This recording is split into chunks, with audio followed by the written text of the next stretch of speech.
Many of us fear death, mainly because we don't understand it. But I'm here to tell you that every single one of us has to leave the physical dimension someday.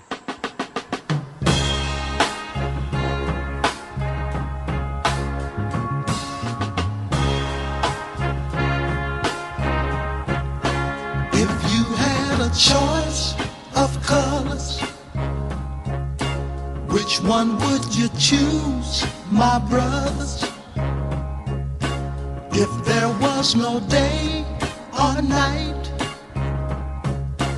which would you prefer to be right? My mother, was like most mothers, crazy about her kids. Growing up in the projects didn't seem so bad because my parents always made ends meet. As time passed and my siblings and I evolved, just like baby birds, we slowly left the nest. From drug addictions to senseless shootings to our lights being cut off and not having much food, it made me who I am today. I'm ready for whatever. And I would not give up very easy because giving up was never really an option for me. Said I've been through a lot, keep it real to the day my heart stop. When they gon' give me my props, shit I guess they not, but I won't change though. I might bend, I won't break though. Said I've been through a lot, keep it real to the day my heart stop. When they gon' give me my props, shit I guess they not, but I won't change though. But man, it was like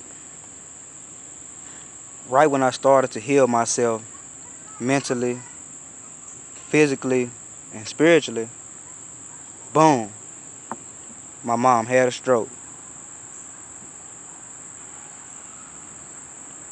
As we sat at the hospital in shock, I looked around and just caught a feeling that it was time for me to man up. And it's crazy because for months, my heart kept telling me to move back to Memphis.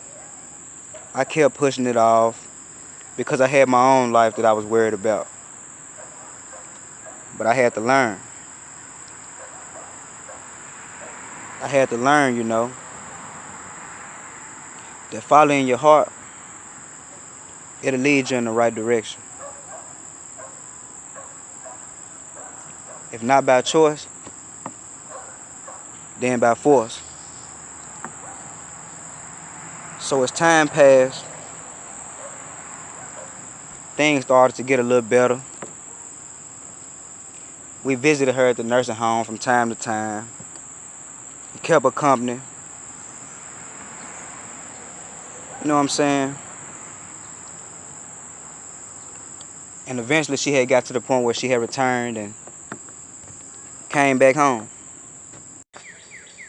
Yeah, and then things started getting weird again, We lifted her from time to time and moved her from the bed to the wheelchair. You know what I'm saying? We groomed her. You know what I'm saying? And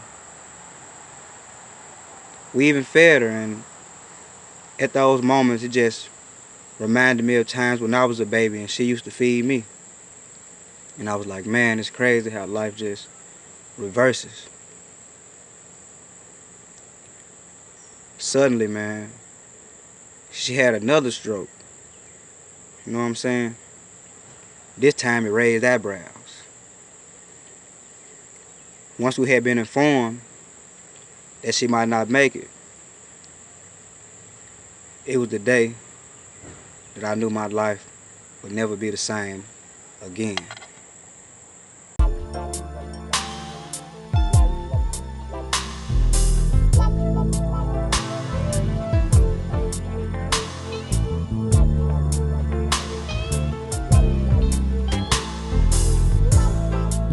us no longer. And in those last days of her life, I learned two main valuable lessons, you know. One, I learned acceptance. I learned to accept God's decision. Many of us, we hold on as long as we can, even though that person is in pain or helpless. And that's selfish. We try to hang on for our own happiness. However, their happiness is gone physically. And we prolong their peace with God by doing this. So we have to learn how to let go and let God. You understand?